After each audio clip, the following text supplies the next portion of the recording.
And he said unto the disciples, the days will come when you shall desire to see one of the days of the Son of Man, and you shall not see it. And they shall say to you, see here, or see there. Go not after them, nor follow them.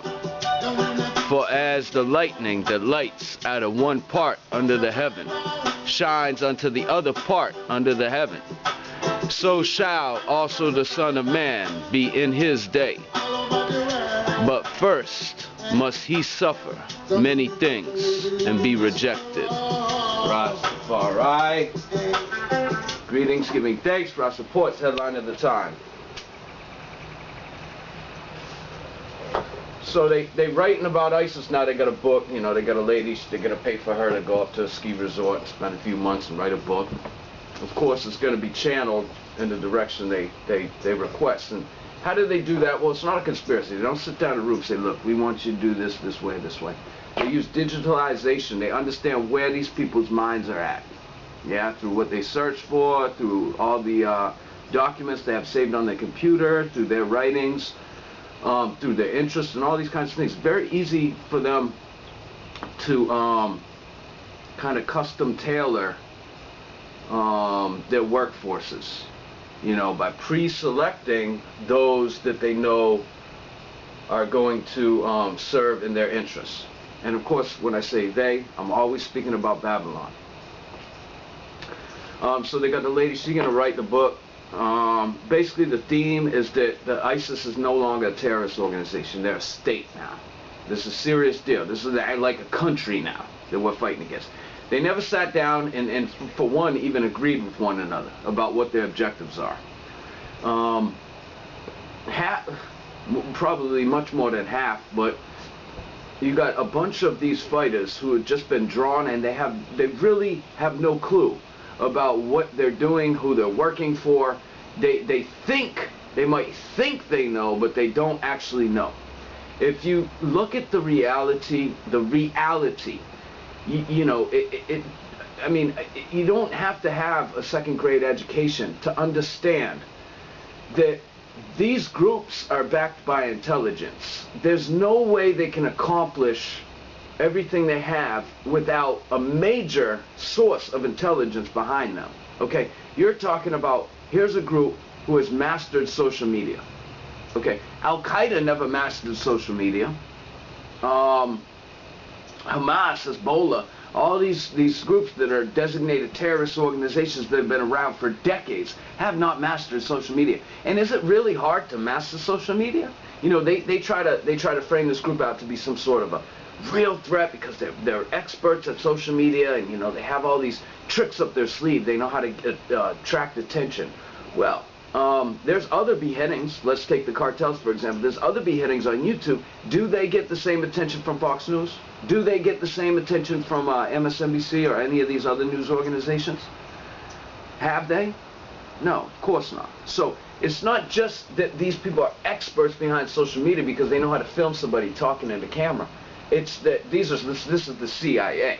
This is the Five Alliance, you know, intelligence operations behind this group who have led the way, who have opened the gates for them to come in and take over the weaponry that Iraqi soldiers had to go to topple Assad. And like I said, a house divided itself won't stand. So this group has always, you know, been, you know, we're pinpointing our targets. We are pinpointing these precision operations are targeting specific individuals based on the content that they've generated, whether it's been through their telecommunications, whether you know, it's a rumor, it's something that they shared some information with somebody. But what they're doing is they're profiling these fighters, and they're determining which ones are going to be in it for the long haul with the Western interests and which ones are not. And of course they're going to use the ones that are not for their advantage as much as they can, but if they get in the way, they're going to take them out. So they've already set up a banking system. I mean, in a matter of months, this is a group that have been lured together from all parts of the earth, but somehow they're so sophisticated, so educated. You know, they got a bunch of doctors there. Well, doctors know a lot about finance, right? somehow they're so sophisticated, so educated, they're able to set up their own banking system. And they've taken over the infrastructure, so obviously they know how to run oil plants. I mean, if you took over an oil plant today, with your education, whoever you are, maybe you're a police officer, let's say you've been a criminal justice, you got a master's degree and all this kinds of things. You're going to take over an oil plant. Are you going to be able to know how to run it in a couple days, in a week, in a month? Do you think that you're not going to be at risk of blowing yourself up because you don't know what the heck you're doing? So how is it that these people have been able to do what they do? Well, obviously the pitch was that they went in and they used the townspeople that were already working at the plant and continued to work them and pay him. But again, you don't cut off people's heads on one hand and then use people to work for you on the other hand. It just doesn't work like that. There's an element of intelligence from the Western imperial interest that's built in to this group. They never sat down, they never declared themselves to be a state, but all of a sudden we're going to start treating them like a state because they want to bring in all the troops from all the military powers around the world to that region and to the North African region to clean it up, to be the rival against China and Russia and those interests that are going in, but it's all about resources. Nobody's thinking about the people. You know, they mention things like, this is a quote, sadly, in places like Iran and Syria, they have to add an element of morale in conjunction with compensation, with monetary compensation in order to get people to fight. Now, why is that sad? Other places, you just have to pay them off.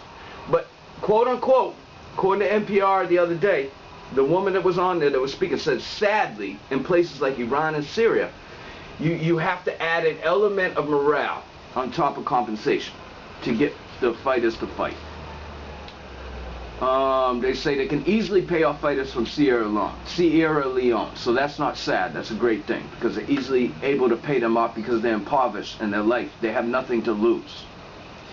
And the fact that people are uneducated, but you entice them with the digitalization, and all of a sudden they get some sort of a motivation, I guess, to gain. They want more. You know, it's always been that lust that Satan has used to attract his fighting force. So anyway, I'm going to go to this article real quick. I don't even know who wrote this, but some people need to look into this. This article is about the commander of ISIS, Omar the Chechen, Omar al-Shashani. And it reads like a romance novel of this guy. Now, this is the commander of ISIS. The Wall Street Journal reported on him last year and, kind of made him out to be, he was the leader of ISIS, but, this was the group that they were going to use for moderates. Even though they were afraid of them, they were still going to use them as moderates to be able to topple Assad. And here's the guy that's in command of ISIS. And it starts off and it says, Abu Omar Shashani has a fierce, gorgeous Chechen bride. So it starts off right away, the first sentence telling you about this guy's bride and how she's fierce and gorgeous. So you know, whoever wrote this really was an amateur. They didn't know how to persuade people indirectly. This is just something that, it's just, to me it strikes me as this is a propaganda article. He learned intelligence operations from the U.S., period. That's the second sentence. He learned intelligence operations from the U.S. And his older brother may be the real genius of ISIS. So it goes on, it tells you about this guy, it says he served in the intelligence units trained by Americans and the British. A man who was the face of ISIS conquest. He was locked up in Georgia, but he was also trained in that region, I think in the Afghanistan region, to push the Russians out. And this was in the 90s, I suppose. Now, he's still young, this man. Apparently, when he was trained, he was like 18, 19 years old. So, you get them in early, it's easier to adapt them to those ways, the Babylonian ways. Among the younger generations, radical versions of Sunni Wahhabism have replaced the traditional moderate Sufi Islam and Pansky's Kiss majority. Now, this is the CIA version of Islam.